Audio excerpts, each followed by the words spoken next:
요한복음 14장으로 갑니다.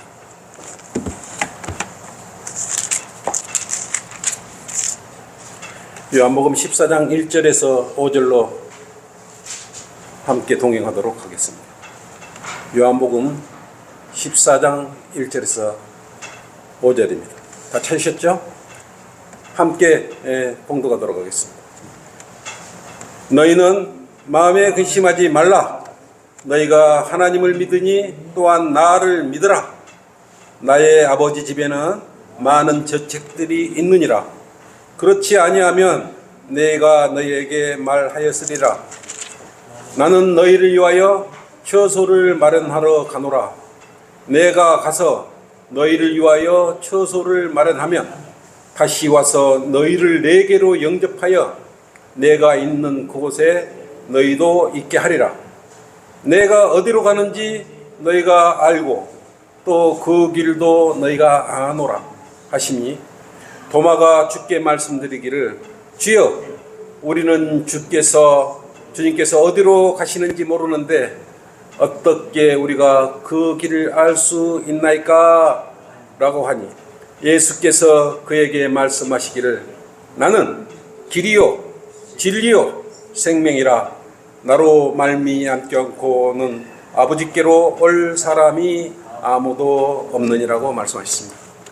오늘 말씀의 제목은 근심하지 말라라는 제목으로 함께 하도록 하겠습니다. 근심하지 말라라는 제목으로 주님의 말씀을 받들도록 하겠습니다. 근심을 하는 것은 주님의 십자가의 능력을 무력화시키는 것입니다.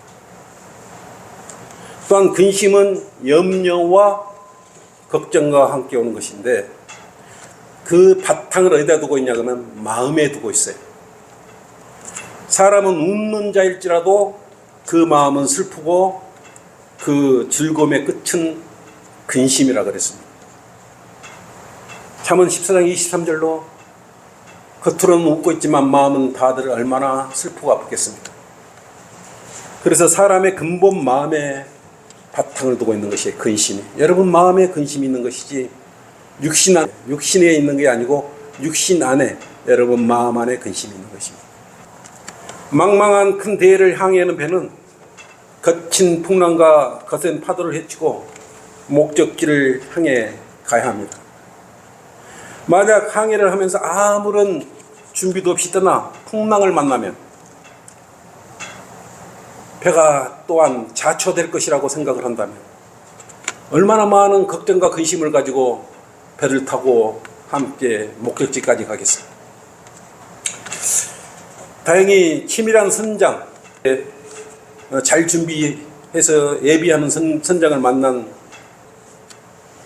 나침판과 식량을 잘 준비해서 항해를 같이 떠난다면 평안할 거 아니겠습니까? 안심할 거 아니겠습니까?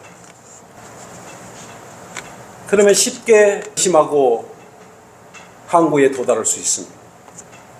풍랑이 일렁이는 칠흑 같은 어둠 속일지라도 등대에서 비춰오는 저 멀리 칠흑 같은 어둠에서 비춰오는 그 등대 불빛을 만난다면 또 안도하는 마음으로 경로에서 이탈하지 않고 목적지에 바르게 도착할 수 있는 것 아니겠습니까?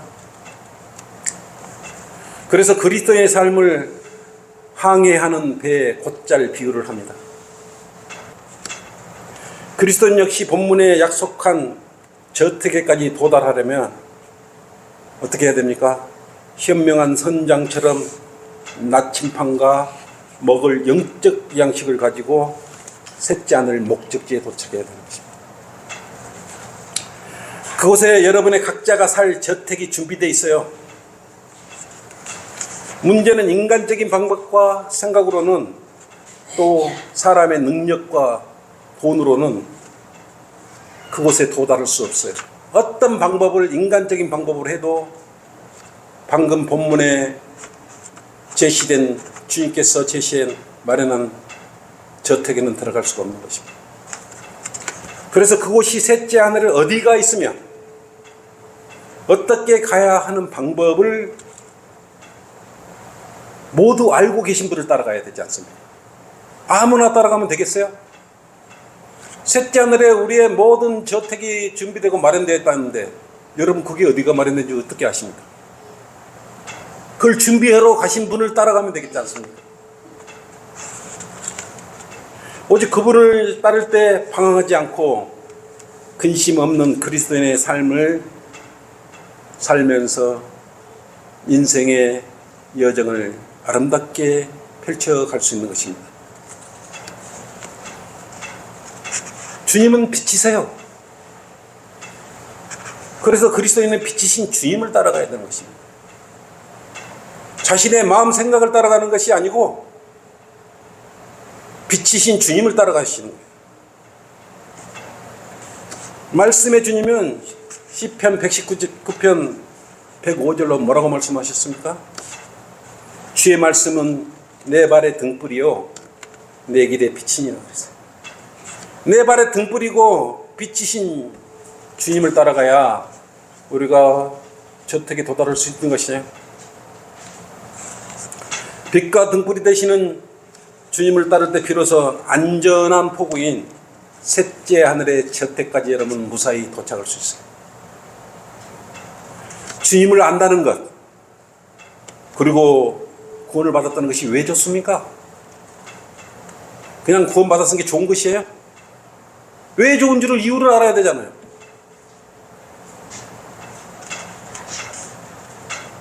영생의 선물은 물론 하늘로 올라가 좋은 저택에서 근심 걱정 없는 멋진 삶을 영위할 수 있기 때문에 구원받은 게 좋은 거 아니겠습니까?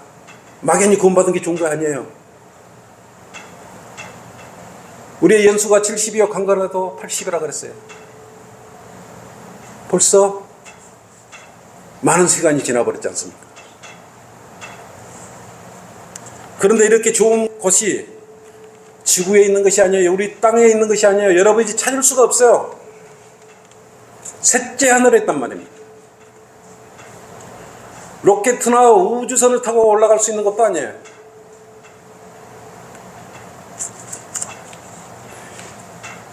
우리가 가고자 하는 저택은 인간의 힘으로는 도저히 갈 수 없는 곳이에요. 그런데도 이곳에 갈 수 있다고 우기는 사람들 있죠? 세상의 종교인들, 특히 카톨릭 교도들은 교황의 힘이나 마리아의 능력으로 그곳에 갈 수 있다고 미혹하고 있습니다. 베드로는 반석이 아니고 돌이에요, 돌.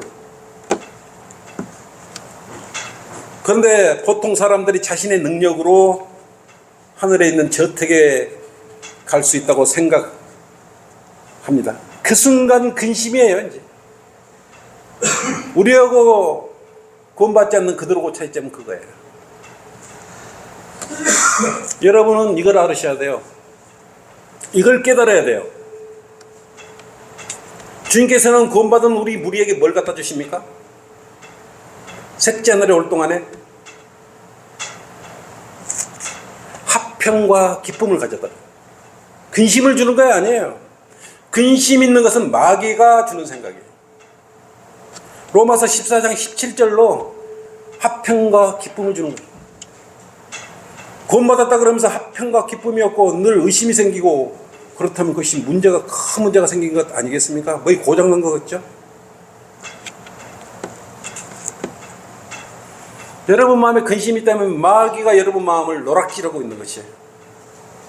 근심 이런 거 하지 말아요. 여러분 마음 다 마귀가 빼앗아 가버리는 것이에요. 여러분은 정말 깨달아야 돼요. 근심과 걱정이 온전히 주님을 의지할 때 사라지는 것입니다. 근심이 있다는 것은 주님을 반만 의지하는 것이에요. 반만 믿고 있는 것이에요. 온전히 신뢰라 그랬는데 여러분은 조금만 기분에 따라서 믿는 것, 그렇기 때문에 근심이 오는 것입니다. 주님께서는 거친 풍랑마저도 꾸짖어 잠잠케 하신 분이에요. 예수 그리스도의 십자가의 보혈이 여러분을 근심 없이 셋째 하늘에 있는 저때까지 분명히 인도해 주실 것이에요. 의심할 필요 없습니다. 성경에 기록돼 가지고 이루어지지 않는 그런 말씀이 있습니까? 여러분 마음에 아직도 강풍이 불어 마음속에 일렁이고 있습니까? 그렇다면 아직도 빛을 보지 못한 것이에요. 주님을 제대로 알지 못하고 있는 것입니다. 그렇기 때문에 여러분 마음에 근심이 있고 걱정하는 것이에요. 여러분 마음에 풍랑이 일고 있는 것 아니겠습니까? 근심의 풍랑이 일고 있는 것이에요. 명각을 주께 134장 한번 볼게요. 큰 물결 일 때도 우리를 닭처럼 붙들고 계시는 변함없는 주의 사랑이 우리를 늘 지키고 있다고 여러분은 생각을 해야 하는 것입니다. 이 굳센 마음을, 이것을 가져야 돼요. 가장 쉬운 이 말씀을 여러분 마음에 가지고 계셔야 돼요. 첫째, 너희는 마음에 근심하지 말라. 주님께서도 근심이 마음에 자리 잡는다고 말씀하고 있습니다. 근심은 여러분 마음에 자리 잡습니다. 그래서 여러분 마음에 근심하지 말라고 하시는데, 여러분 마음 밭에 근심이 있다면 밭을 매서 잡초를 매서 버려버리듯이 여러분 마음밭에 있는 그런 근심의 그런 씨들을, 풀뿌리를 싹 해가지고 버려버려요. 밭 밖으로 던졌을 때 그것이 메말라 없어지는 것이에요. 요한복음 14장 1절로 그랬지 않습니까? 본문에 너희는 마음에 근심하지 말라. 너희가 하나님을 믿으니 또한 나를 믿으라. 내 아버지 집에는 많은 저택들이 있느니라. 그렇지 아니하면 내가 너희에게 말하였으리라. 나는 너희를 위하여 처소를 마련하러 가노라 그랬어요. 여러분을 위하여 처소를 마련하러 가는 것이에요. 그 처소는 뭐예요? 저택이에요. 구원받은 여러분의 일일이 여러분들을 위해서 처소를 마련하러 주님께 가셨어요. 이미 가셔가지고 여러분 이미 준비 마쳤겠죠. 이제 오실 날만 준비 여러분 저택들 다 마련해 놓고 이제 여러분 부르시기만 부르면 끝나는 것 아니겠습니까? 사람들이 마시고 먹고 놀고 자고 하는 삶 속에서 대부분 근심이 생겨요. 남보다 더 많이, 더 좋은 것, 더 비싼 것을 가지고자 하는 욕망이 마음속에 가득 차 있기 때문에 그런 것이에요. 그러니까 조그마한 말만 해도 그래서 일렁입니다. 남보다 좋게 여기는 것을 덜 가지고 있다고 생각하거나 좋은 것을 소유하지 못하고 있다면 그것을 가지고 싶어서 또 근심이 일어요. 사람들은 이 땅이 점점 더 좋아지기를 바라며 더 좋아질 것으로 여기고 사는데, 그걸 모르는 사람들은 불쌍한 사람들이죠. 거짓말이에요. 세상은 점점 더 좋아지는 것이 아니고 점점 더 악해지고 나빠지고 그리스도인의 살기에 합당하지 않는 것입니다. 그렇기 때문에 세상 사람들은 어떻게 해요? 셋째 하늘에 가는 방법을 모르니까 이 땅에서 좋은 집을 가지고자 해요. 이 땅에다 좋은 집 지어가지고 잘 먹고 잘 살아보려고 하는 것이. 셋째 하늘의 저택과 비교가 되겠어요? 너나 나나 다 가지고 소유하라 하기에 아파트 값이 천정부지로 올랐지 않습니까? 지금은 경기 침체와도 거품으로 인해서 지금 한풀 꺾였어요. 집들이 분양이 안 돼요. 또 언제 다시 부풀어 오를지는 알 수는 없습니다. 집이 없는 사람들은 서러움을 당한다고 생각을 합니다. 그 말도 맞아요. 한참 부동산 붐이 일 때 자고 나면 집값이 폭등했지 않습니까? 전세금이 천정부지로 올라가서 많은 사람들이 집에 대한 소유욕을 가지고 있어요. 집값 갑자기 올려버리면 어디로 가야 돼요? 집 빼라 그러면. 그래서 집이 없는 사람들에게는 집 한 채를 갖기 위해 많은 노력을 쓸 거 쓰지도 못하고 거기다가 다 저축해버리는 것이에요. 집 있으면 행복을 할 거라고 생각을 하고 그렇게 모든 것을 쏟아붓지 않습니까? 그런데 요즘 집이 투기 수단이 되어서 사람들이 집값이 언제 올라가지 하면서 마음에 근심을 하고 있어요. 집이 있어도 어떤 생각을 가지고 살고 있냐면 투기의 수단으로 생각하고 있는 것이, 아이고 내가 살고 있는 집이 왜 집값이 안 올라가, 이웃 동네는 집값이 많이 올랐다는데, 그걸로 또 근심하고 있어요. 집이 있어도 근심, 없어도 근심을 하는 게 이게 이 세상 사람들의 생각들이에요. 집이 없는 사람들은 언제 집을 장만할까, 평안하게 집 걱정 없이 살까, 이렇게 마음을 열어보면 근심과 걱정이 가득 차 있지 않습니까? 올해 국토교통부 실거래가 공개 시스템에 따르면 서울 반포 35평 아파트가 얼마나 갈 것 같아요? 41억이에요. 35평 아파트가 41억. 근데 경기가 안 좋아서 30억 해도 지금 살 사람이 없어요. 이처럼 세상에 좋게 여기지는 아파트라는 고급 집들도 근심 덩어리가 되어버렸어요. 집값이 떨어질까 싶어서 근심하고 살아요. 이게 이 세상 사람은 평안할 그런 시간들이 없어요. 맨 근심으로 살고 있는 것입니다. 서초동의 3풍 아파트 50평이 39억 8천원에 나와도 팔리질 않아요. 8억 이상 떨어져 버렸는데 팔리지가 않아. 8억이 돈이 떨어졌으면 8억 이상 근심을 쌓고 살았을 거 아니겠어요. 왜냐하면 자기 돈으로 산 사람이 별로 없지 않습니까? 대출을 받거나 아파트를 담보로 해서 집을 마련했을 거 아니겠어요. 그 금리를 따져보세요. 그럼 한 달에 얼마를 벌어야 40억 30억 이자를 주고 살 수 있을 것이에요. 이게 그 집에 살아도 사는 게 아니에요. 마음에 근심 걱정이 가득 찬 거예요. 면복이 막 화려하고 좋은 차 타고 다니고, 그렇게 여러분 부러워할 필요가 없는 것이에요. 그런 것을 여러분 보기에 그냥 좋지만 그 사람들 마음에는 전부 근심 걱정으로 다 차 있어요. 이런 것의 세상 속에다가 집을 마련하려고 올인하고 있어요. 모든 걸 바치고 있지 않습니까? 그래서 성경을 모르고 셋째 하늘에 저택이 마련된지도 모르는 많은 교인들은 지금 어떻게 하고 있을까요? 여러분은 어디에 거할 것입니까?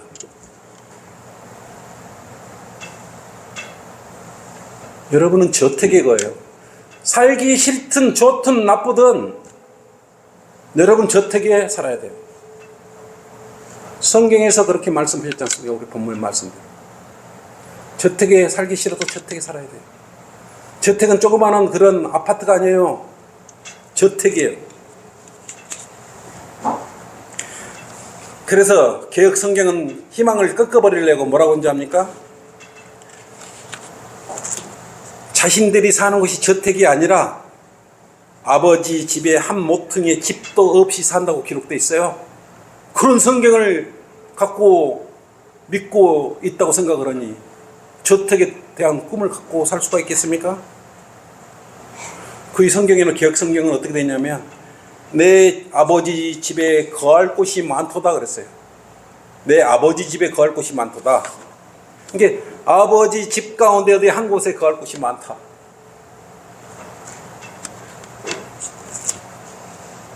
아버지의 집만 있고 자신들은 어디에 거한다는 것이에요.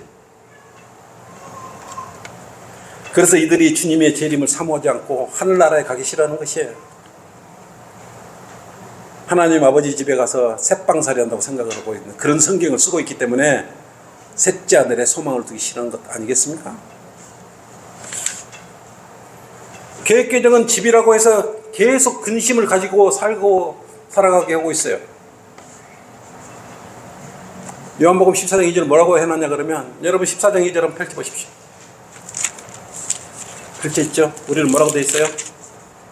나의 아버지 집에는 많은 저택들이, 아버지 집이 전부 아버지 집이잖아요. 많은 저택들이 있어요.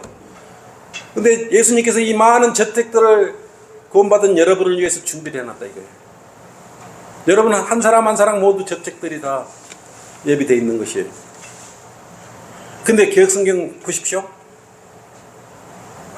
얘들은 요한복음 14장 2절로 내 아버지 집에 거할 곳이 많도다. 그렇지 않으면 너희에게 일렀으리라. 내가 너희를 위하여 거처를 예비하러 가노라. 집이라고 해놨어요. 저택을 집이라고. 그것도 한 모퉁이 어디에. 그러니 셋째 하늘에 가고 싶은 그런 소망이 생기겠습니까? 무슨 조그마한 집이라도 방이라도 하나 주려고 생각하는 거예요? 주님께는 그런 분이 아니셔요. 여러분들에게 저택을 마련해 줍니다. 여러분이 살기 싫어도 저택은 어떤 것이에요? 수영장이 딸리고 우리 흔히 말하는 큰 정원이 있고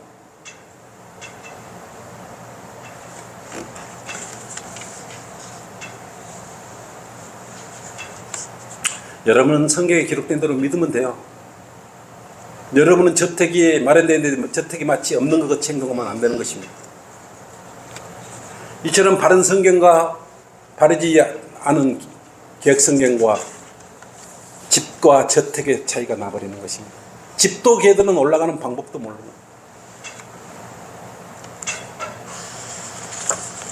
집 한 곳에 거할 곳이 많도다. 하나님의 자녀를 그렇게 홀대하시겠습니까? 어디 한국 셋째 하늘에까지 올라갔는데 어디 한쪽 기퉁이에 살으라고 그러겠습니까? 당당하니 여러분 저택을 마련해 주신 것 아니겠습니까? 이 세상에 살면서 집 문제를 얼마나 근심하고 수고하고 살고 있습니까? 바른 성경의 말씀을 안 이상 그리스도인이 집 문제로 근심하고 걱정할 필요가 없습니다. 다 지나갔어요. 오늘 부르시면 여러분 저택에 입성하면 되는 것 아니겠습니까? 물론 절차가 있겠죠. 이미 이 땅에서 수고하고 고생한 성도님들의 마음을 아시는 주님께서 저 소망의 셋째 하늘을 더 깊게 말하면 예루살렘에다가 여러분 저택을 마련해 놓으셨어요. 새 예루살렘에 여러분 저택을 마련해 놓으셨어요. 그곳에 가면 여러분 영원히 근심 걱정할 필요가 없어요. 주택구분을 받고 불 들고 청약을 대기하지 않아도 돼요. 황금길이 놓인 그곳 옆에 저택이 있는 것입니다. 여러분 그 사실 믿습니까? 믿지 않습니까? 절반만 믿습니까? 근데 구원을 안 받았다면 가고 싶으면 못 오겠지만 구원을 받았다면 살기 싫어도 그곳에 가서 살아야 돼요.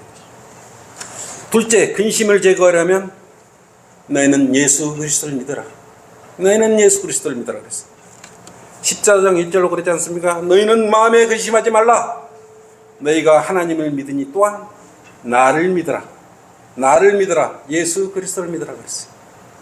예수 그리스도를 믿지 않기 때문에 마음에 근심이 생기는 것이에요. 입으로만 믿는 것이에요. 마음으로 믿지 않기 때문에 근심이 생기는 것 아니겠습니까? 사람들이 근심을 갖는 이유는 사람들을 믿지 못하기 때문에 근심이 생기는 것이에요. 또 자신이 약속하고 이행하고자 한 약속들을 쉽게 바꿔버릴 때 근심이 생기는 것입니다. 신뢰가 무너져요. 세상 사람들하고 약속을 해놓고 그걸 믿습니까? 믿지 말아요, 아예. 만약에 여러분들도 약속을 해놓고 실천하지 않으면 세상 사람들과 무엇이 다르겠어요? 보통 세상 사람들과 약속은 신뢰할 수가 없기 때문에 그래요. 약속 시간만 맞추면 그 약속 지킨 거야? 시간을 지킨 거죠. 만나서 한 약속들을 안 지키면 약속 지킨 게 아니지 않습니까? 여러분 약속해놓고 약속 시간에 나타나는 걸 약속 지켰다고 생각하는 거예요. 그거 큰 오해예요.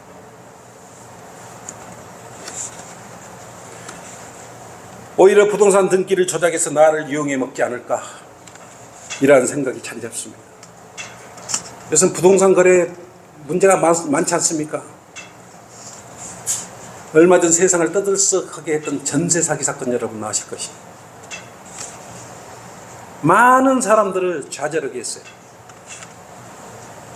자신의 집을 거처로 삼으려는 정말 소시민들한테 정말 많은 근심을 안겨준 사건이었어요. 처음에도 그랬지만 이번에 130억이라는 전세 사기 일당들이 검거됐어요. 피해보던 사람이 누군지 압니까? 사회 초년생들이에요. 불쌍한 사람들은 젊은 애들 아니겠어요? 계약 당시 집주인이 부자라는 말을 믿게 했던 거예요. 부자라는 말에 믿어버린 것이. 부동산 업주가 집주인이 돈 떼일 염려 없어. 부자야. 이렇게 그 말을 믿어버린 거예요. 계약 당시 집주인이 경제적 능력이 충분하다고 들어서 전세금 뗄 염려 없겠구나라고 생각을 하고 계약을 한 것도 아니겠습니까? 그런데 그것이 사실이 아니었어요. 거짓말이었어요. 자기 돈도 없이 전세금과 빚으로 집을 사들이고 또 130억 그 받은 돈을 생활자금으로 써버린 거예요.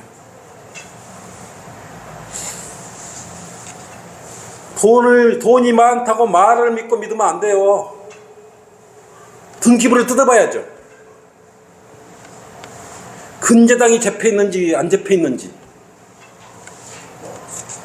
카드사에서 대출을 여기저기서 빼고 돌려막기 하고 있는지 아는지, 그것을 돌이켜봐야 세상 사람을 어떻게 말만 믿고 하냐고. 우리도 세상 사람 말 믿고 망패를 많이 당했지 않습니까?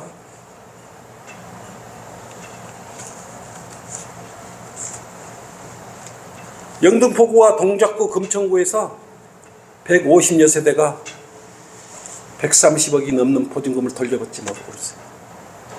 눈에 보이는 거 이건데 눈에 보이지 않는 얼마나 많은 사람들이 근심과 걱정, 사는 문제로 고민하고 있겠습니까?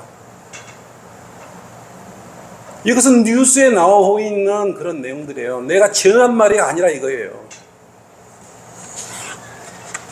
왜 그렇습니까? 거짓말하는 세상 사람들을 믿고 살기 때문에 그래요. 우리 하나님은 거짓말하지 전혀 하지 않습니다. 저택을 전세금이나 월세금으로 내라고, 영원히 살 집을 전세금 내고 보증금 내란 말을 하지 않지 않습니까? 값 없이 그냥 살으래요. 구원받은 성도들 여러분들 값없이 와서 살아 이거예요. 영원히 살아라. 세상 사람들과 차이가 나도 너무나 돼. 우리가 믿는 하나님은 그런 하나님이에요. 째째한 하나님이 아니셔. 집 문제라고 근심 걱정하면 그런 마음을 일소시켜버렸어요. 여러분은 주님께서 오늘 불러주시면 그런 모든 근심 걱정은 단숨에 해결되는 것입니다.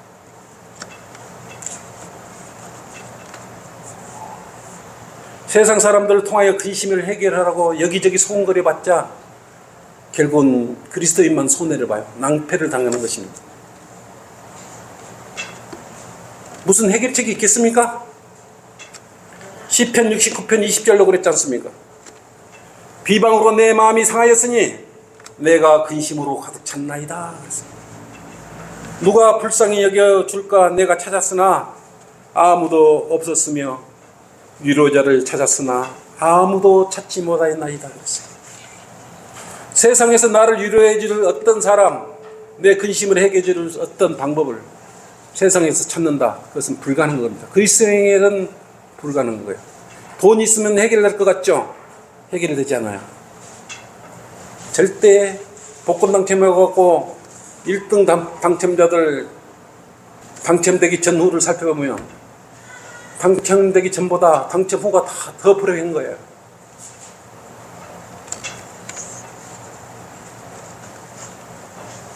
지금 그리스도인을 향해서 뱀처럼 아보고 날름거리는 혀들을 조심해야 해요. 그 혀가 토해낸 말이 마음으로 들어가 모든 근심 걱정을 만들어내기 때문에 그래요. 셋째, 저택에 가서 살려면 저택으로 인도하시는 분을 믿고 따르라 해요. 여러분에게 지정된 크고 아름다운 황금길을 예비한 저택은 이미 여러분 앞으로 등기가 완료되어 있습니다.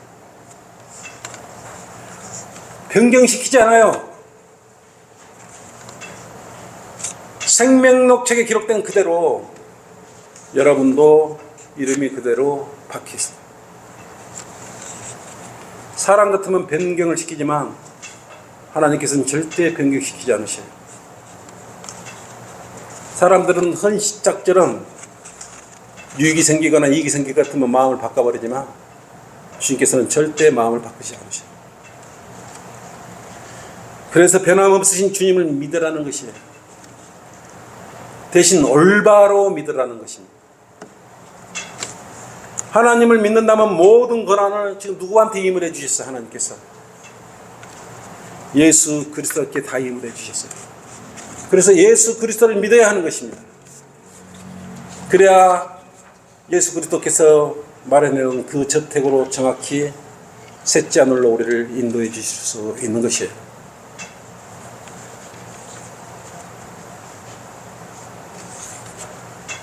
만약에 여러분들이 셋째 하늘로 올라가는 길을 모른다면 저택에 갈 수 없지 않습니까? 저택이 있어.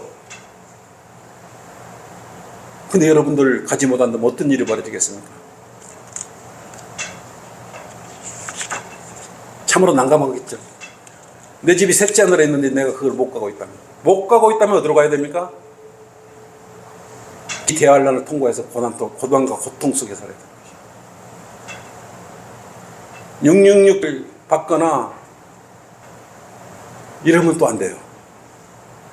얼마나 근심 걱정 많이 하겠습니까? 그러니까 셋째 하늘로 올라가는 방법대로 제시신 방법대로 여러분 따라 그대로 올라가 버려야 돼요. 답답하죠. 거기 올라갈 길을 마련했는데도 그것을 모르고 있다면 얼마나 답답하겠습니까? 그곳에 다른 이름으로 또 들어가려고 그러면 들어갈 수도 없어요. 마리아를 믿어도 석가모니를 믿어도 그곳에 들어갈 수 없어요. 공부를 잘하고 부모 말 잘 듣고 효도하고 오손도손 사이좋게 지내더라도 그곳에 갈 수 없어요.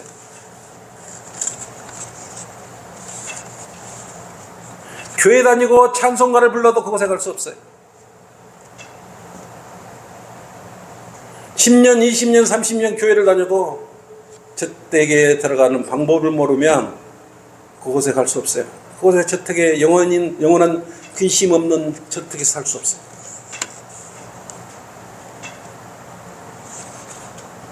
오직 예수 그리스도를 통해서만 갈 수 있어요.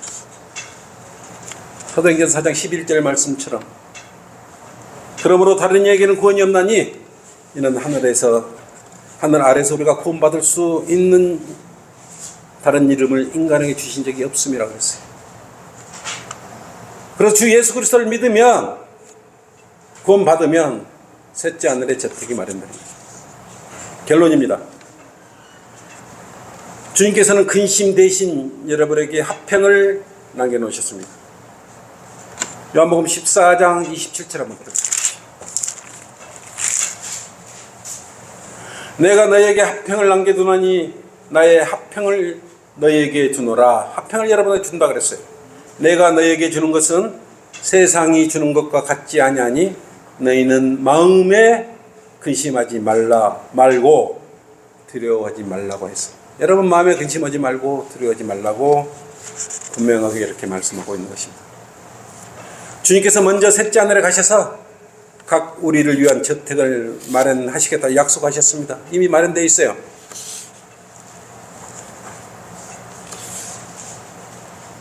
본문 14장 3절로 그랬지 않습니까? 내가 가서 너희를 위하여 처소를 마련하면 다시 와서 너희를 내게로 영접하여 내가 있는 그곳에 너희도 있게 하리라.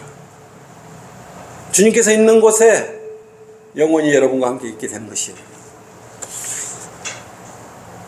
이 말씀대로 주님의 자녀들은 영원히 근심과 걱정이 없이, 걱정 없이 주님과 함께 저택에 사는 것입니다. 이것을 의심하면 안 됩니다. 솔로몬의 노래 2장 10절 말씀처럼 나의 어여쁜 자야 일어나 떠나자라는 주님의 음성을 따르시면 결코 근심 없고 후회 없는 길을 갈 수가 있는 것입니다. 예수님을 피조된 신쯤으로 여기는 사람들은 길을 찾지 못하고 오늘도 헤매고 있을 것이에요. 오늘 본문 14장 6절로 함께 봉독하면서 마무리하도록 그렇게 하겠습니다. 길, 진리, 생명이시며 빛이신 등불이신 주 예수 그리스도로부터 절대 이탈하지 말고 옳은 길을 따라 저택에서 기쁨의 영원한 시간을 보내기를 바랍니다. 14장 6절로 마무리하겠습니다. 시작. 예수께서 그에게 말씀하시기를 나는 길이요 진리요 생명이라 나로 말미암지 않고는 아버지께로 올 사람이 아무도 없느니라. 이 말씀을 붙들고 예수 그리스도를 통해서 이 땅에서 근심 걱정하는 거 잠시뿐입니다. 다 이겨내시고 영원한 생명에 이르시기를 바라는 것입니다.